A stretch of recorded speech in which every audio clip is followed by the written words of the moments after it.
The Little Yellow Hermit Crab, written by Mark Ruddick and illustrated by Melissa Snelling. The little yellow hermit crab was proud of her shell. It was pleated and twirled and fitted her so well. It kept her safe both inside and out, and it made her feel fancy when walking about.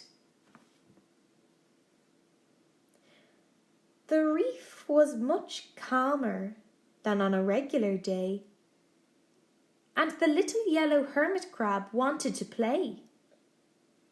She peeked inside the waving anemone, but the clownfish was stuck in front of the telly. She asked the barracudas to slow down, but they didn't listen and zoomed off through the town. She knocked on the hole of the wobbegong, but he looked so sad, as if something was wrong.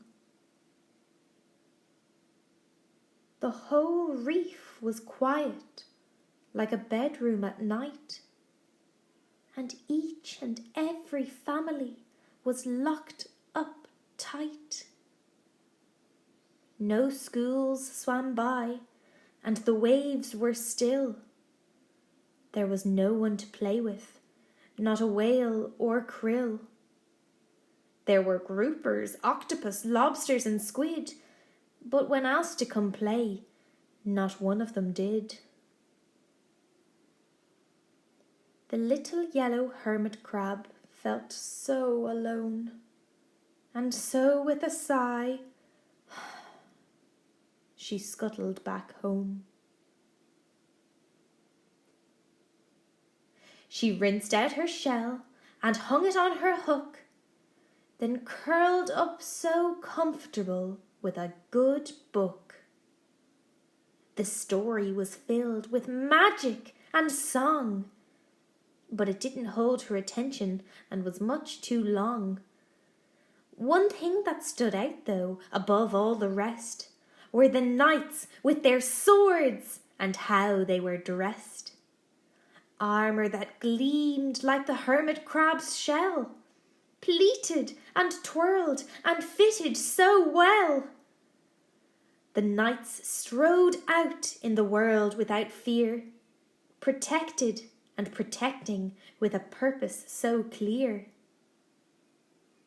The little yellow hermit crab knew what to do.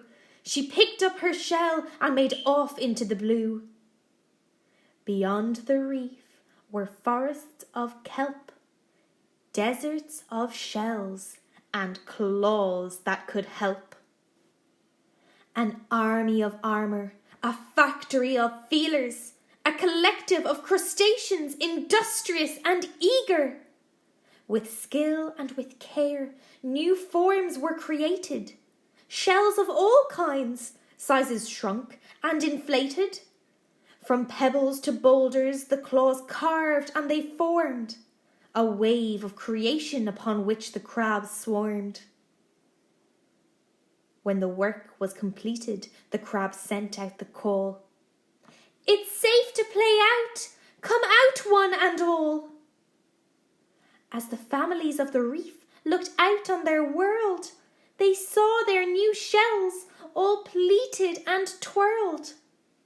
The shells will keep you safe both inside and out, and make you feel fancy when swimming about.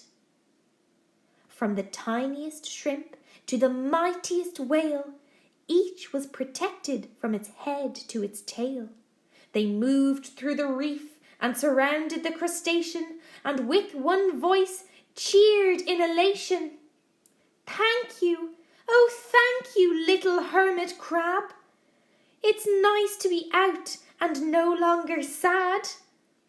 Thank you for making our fabulous shells. We promise to wear them to protect ourselves."